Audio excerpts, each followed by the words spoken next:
Jackson Reed stepped inside. Shoulders stooped, glasses thick, dressed in cargo pants and a worn polo that aged him 20 years. No one looked up. Near the counter, 3 employees huddled around a phone, laughing.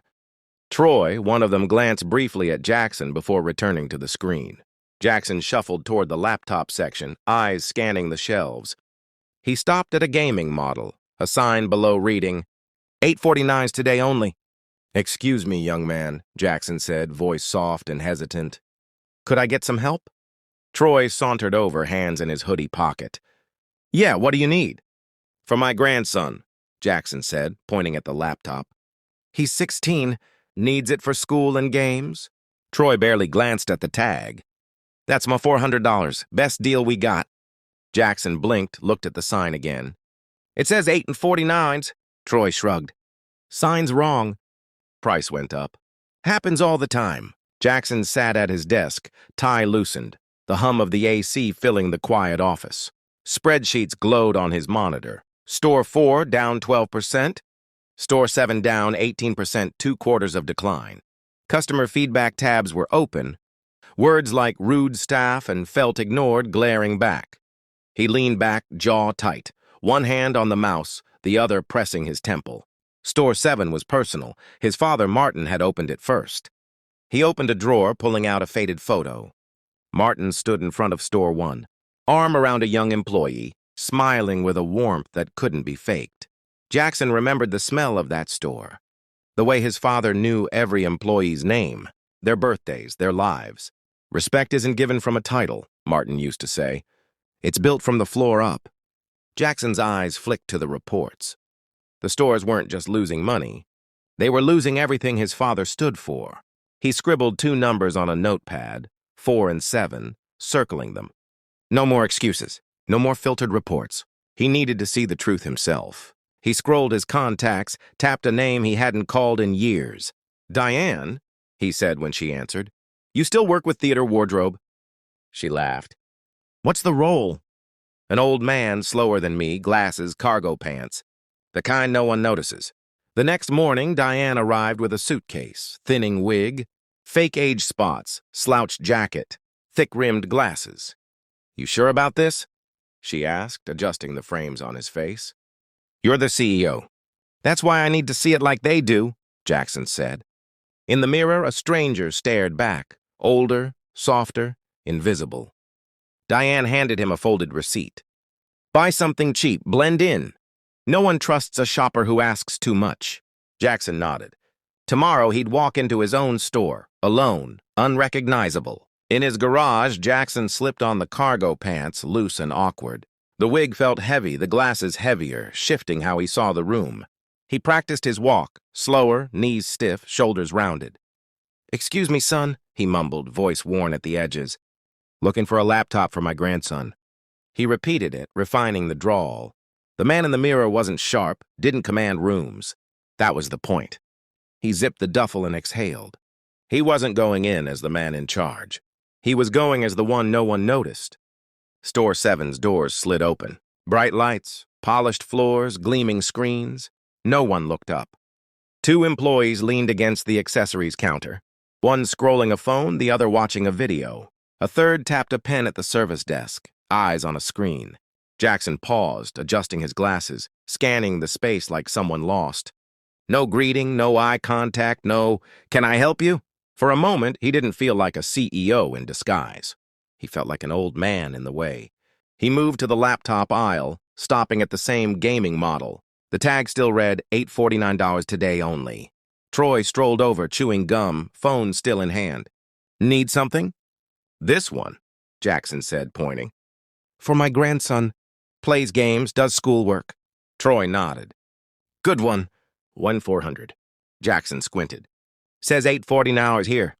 "Tag's wrong," Troy said, not looking. Promo ended. "It's 1,400. Could you check the system?" Jackson asked. Troy shook his head. "Nah, I'm sure. I know this one." He turned, already walking away. Jackson stood still, hand on the shelf. It wasn't the price that stung. It was how little Troy cared about the truth. Footsteps approached, softer, deliberate. "Sir," a young woman said, her name tag reading Lena Sales Support. I overheard. That price is correct. $849. It's a weekend promo. Jackson raised an eyebrow. Troy said $2,400. Lena frowned slightly. No, it's $849. I can double-check if you want. I'd appreciate that, Jackson said. She gave a small smile and moved to a terminal, typing quickly. A moment later, she returned. It's $849 like the tag says. Ends tonight. No mistakes? Jackson asked. No, sir, Lena said. If you're interested, I can hold it at the register while you look around. That'd be helpful. Thank you. As Lena walked away, Jackson watched her. No pushiness, no upsell, just quiet honesty. In a store full of noise, she stood out. Jackson lingered, observing. A woman in her 50s waited near the service desk, glancing at her watch. No one helped. A man held 2 headphone boxes, scanning for assistance that never came. A teenage boy and his mother stood by tablets, looking tired, ignored. 2 employees joked by a shelf, one sipping from a branded cup, the other scrolling a phone. No urgency, no movement. It wasn't chaos, just a slow leak of care no one seemed to notice. Near the printer aisle, an older woman approached Derek, who leaned against a column, eyes on his phone. Excuse me, she said, hands on her purse strap. Where's the restroom? Derek jerked a thumb over his shoulder. Somewhere that way, he mumbled, not looking up. The woman hesitated, then shuffled off, uncertain. Jackson watched, hands curling slightly. Disrespect didn't need words, just indifference. By the mobile accessories, Lena knelt beside the same older woman, who held a cracked phone. I need to save the pictures, the woman said softly. They're of my grandson. Lena smiled, steady. No problem. We'll back them up. I'll walk you through it. She explained slowly, patiently, never rushing. Jackson watched in silence. No script, no sale, just care. In that moment, he saw what the store could be. Jackson sat near the tech bar, pulling out a small notepad. He wrote 3 names. Troy, underlined, lied, no check. No care. Derek, dismissed a customer. Didn't move. Lena, honest, present, patient. Across the store, Troy joked loudly. Derek scrolled by the chargers. Lena answered a customer's question without stopping. Jackson folded the notepad, clarity settling in his eyes. He stood slower than needed and left. In his car, he peeled off the wig and glasses, the rearview mirror showing deeper lines than that morning. He didn't need to reread the notepad. He knew what he'd seen. He called his assistant. Clear my schedule tomorrow. I need a meeting with Carter, first thing. Mr. Carter entered the conference room, tablet ready, graphs loaded. Morning, he said, settling in. Store 7's numbers are soft, but accessories are up. I went there yesterday, Jackson said. As a customer. In disguise. Carter paused, mouth slightly open. Why? To see what your systems don't show, Jackson said. I was lied to about a laptop price. Watched a customer get ignored. Saw one employee who cared.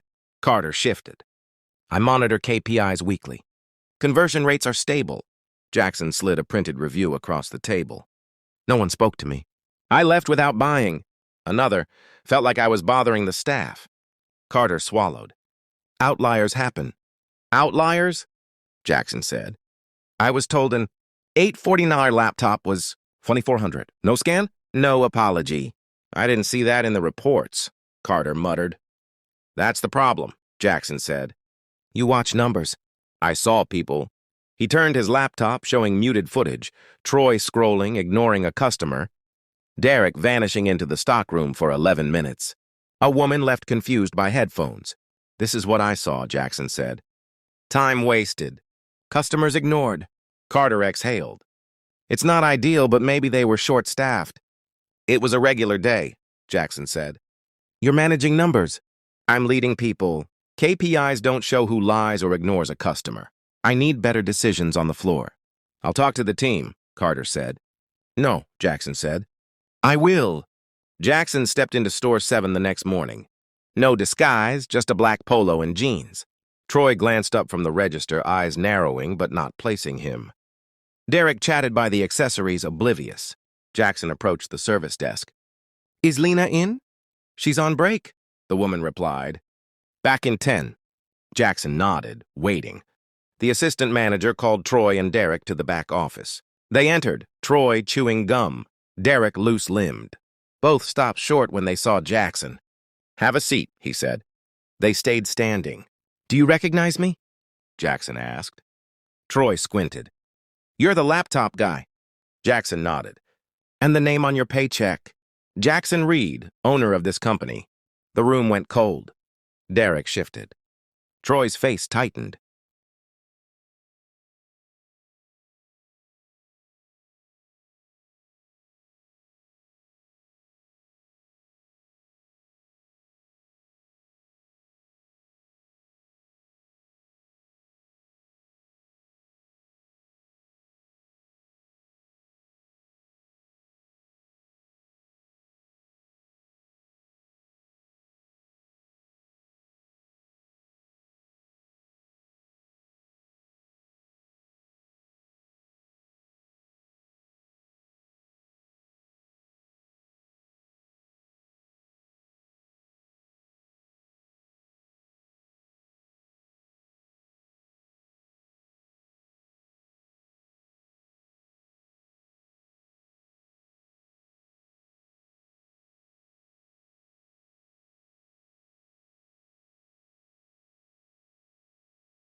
Unease spread.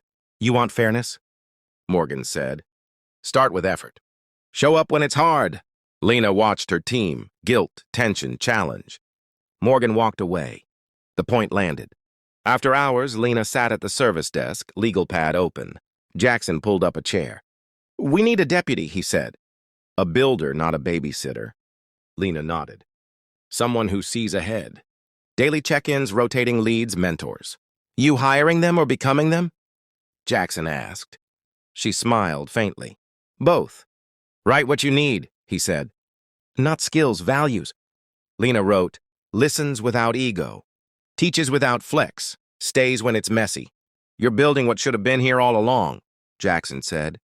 Before opening, Lena arrived early. Riley, a new applicant, was mopping the entry tiles. "You don't start till next week," she said. "I know," Riley said.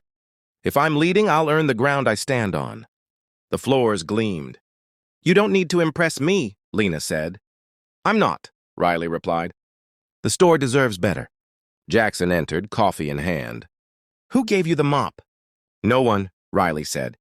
"The store deserves better." Jackson glanced at Lena. No words, but Riley was a keeper. At the morning huddle, Lena stood, voice clear. "This place didn't change with rules or firings," she said.